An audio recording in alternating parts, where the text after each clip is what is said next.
CQ. Here is Kilowatt Juliet 9 Bravo, KJ9B calling CQ. CQ17 is standing by. Kilo Juliet 9 Bravo. This is Kilo Bravo 2 Charlie Whiskey November. Kilo Bravo 2 Charlie Whiskey November, over. Yeah, Kilowatt Bravo 2 Charlie Whiskey November from Kilowatt Juliet 9 Bravo. Let me flip the antenna here and try and catch you a little bit better. This is KJ9B. Okay, KJ9B.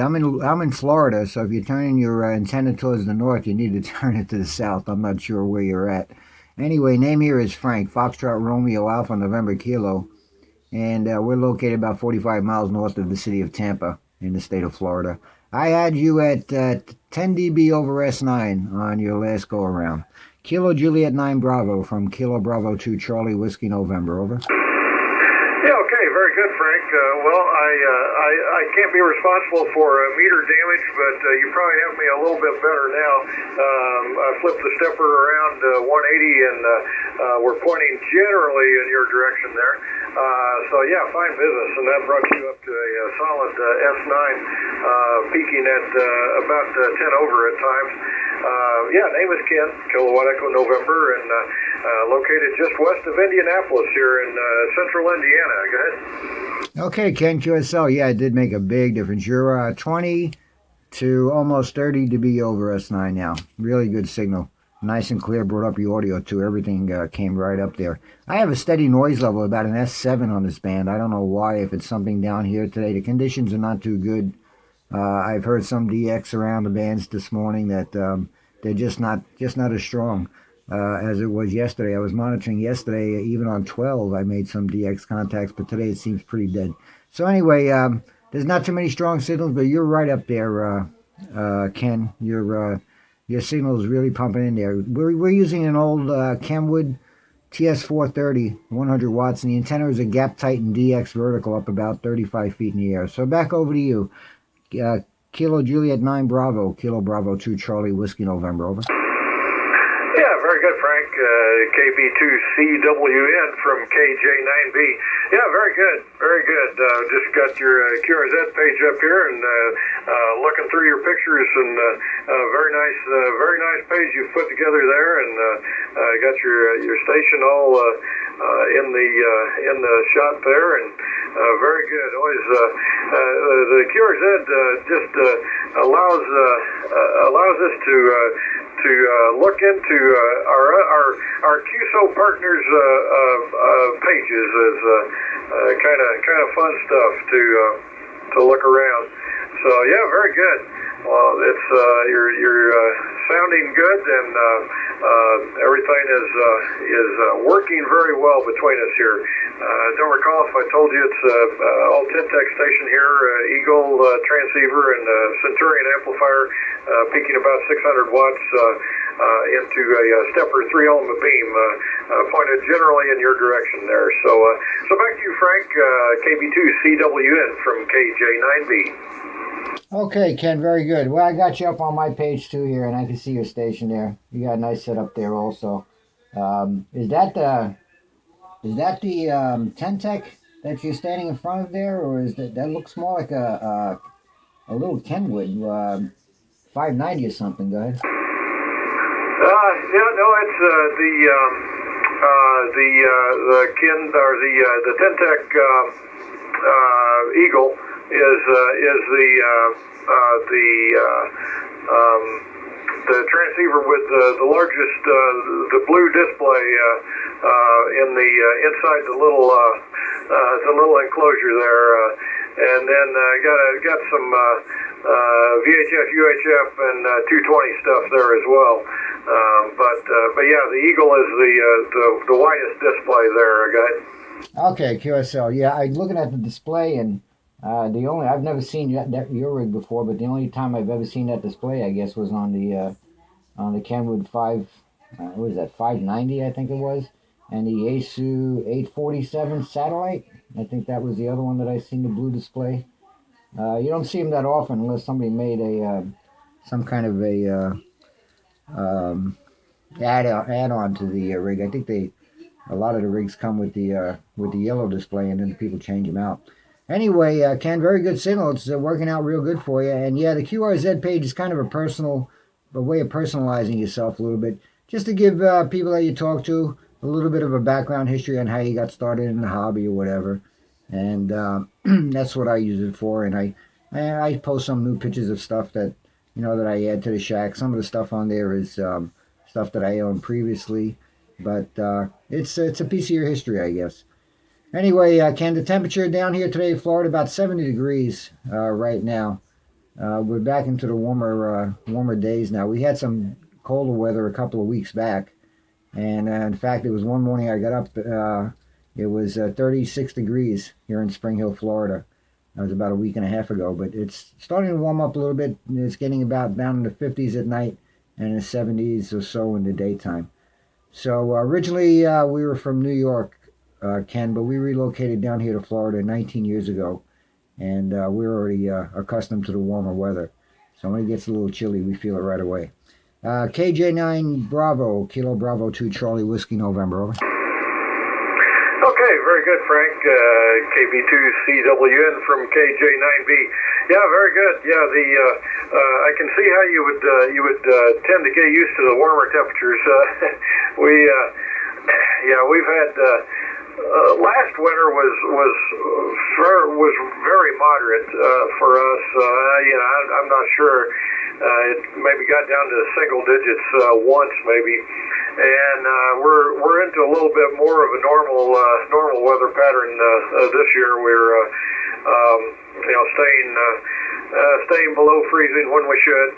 We're currently just over 31 degrees and overcast.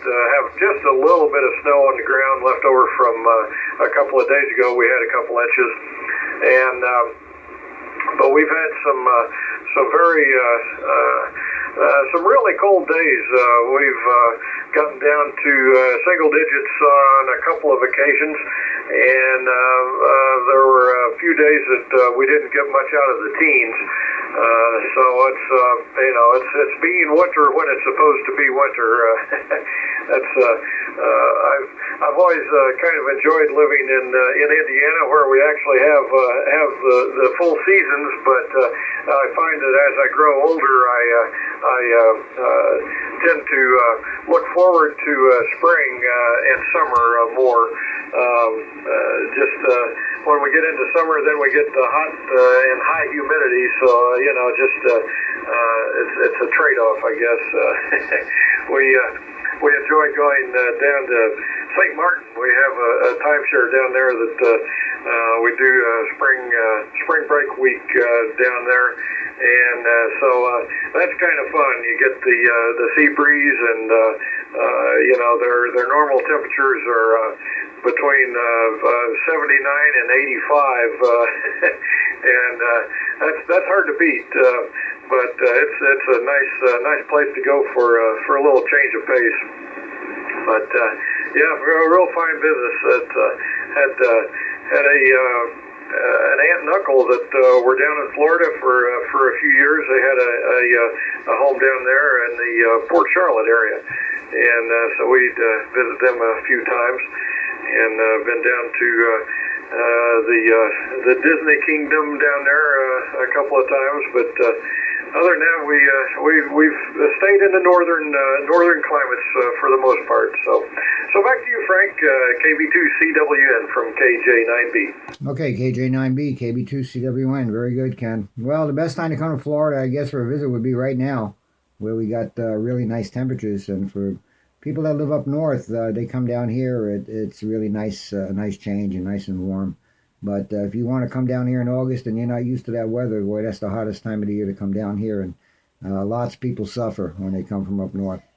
But right now it's nice. And Disney is not too far from me. If you drew a straight line on a map from Orlando to the west, you'll see Spring Hills parallel to Orlando area. We're about 72 miles or so to the west of Orlando. It's about 2-hour drive depending on the traffic. Not too bad. Actually, Disney is probably a little closer than actually the city of Orlando from where we are. But it's a straight run from here anyway. One road takes you right across State Road 50. You can actually take that right across to Titusville, end up in the Kennedy Space Center. And I've done that a few times. But this part of Florida, we get a little bit of a change of season. It's not always hot and humid like it is down in South Florida. We get rid of the humidity about this time of the year, but you got to deal with a little bit of chilly temperatures, which is a nice change. Because in the summertime we're complaining that it's so hot and we're running for the air conditioning all the time. So I guess we can't complain. It doesn't stick around too long. Anyway, Ken, we're going to clear off with you here. We have a few errands we need to do today with the YL, so I'm going to say 7-3. I appreciate you coming back to the call. I'll let you get back to calling CQ. I heard you talking to another station. I believe it was a DX station. I didn't have any copy on him, though. I think he was an Echo Alpha station. I haven't heard DX at all today, so anyway, I'm going to let you run 73. I appreciate the contact. Nice talking to you. And I don't know if you read on my QRZ, I do a YouTube page, so if you're interested in listening what you sound like down here in Florida, I'll probably be putting this video on there sometime today with your permission, of course. And that's about it on this end. So 73, have a good Sunday, have a good week coming up, Ken. Put you in the log, hopefully look for you again further down the log.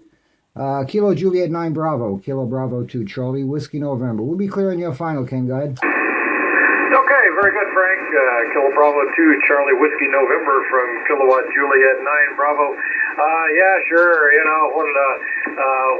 When we're on the airwaves, I figure it's all public domain. So yeah, whatever you want to do, and if I think of it, I might check it out. So all the best, and great chatting with you, and have a great rest of the weekend and a good week.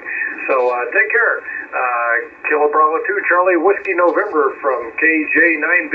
Take care. Best 7-3. Okay, Ken, 7-3. And yeah, I've had people record me. I was always curious to see what I sound like. Sometimes I on one of my rigs, I took the stock mic off the ICOM 765 because I thought it sounded horrible. That's what prompted me to getting the SM8. I heard myself and I said, nah, I don't like it. 73, my friend. We'll talk to you again. Kilo Juliet 9 Bravo, Kilo Bravo 2 Charlie, Whiskey November. Okay, thanks very much, Frank. This is Kilowatt Juliet 9 Bravo calling CQ17 and standing by. 924 Sierra Romeo Sierra.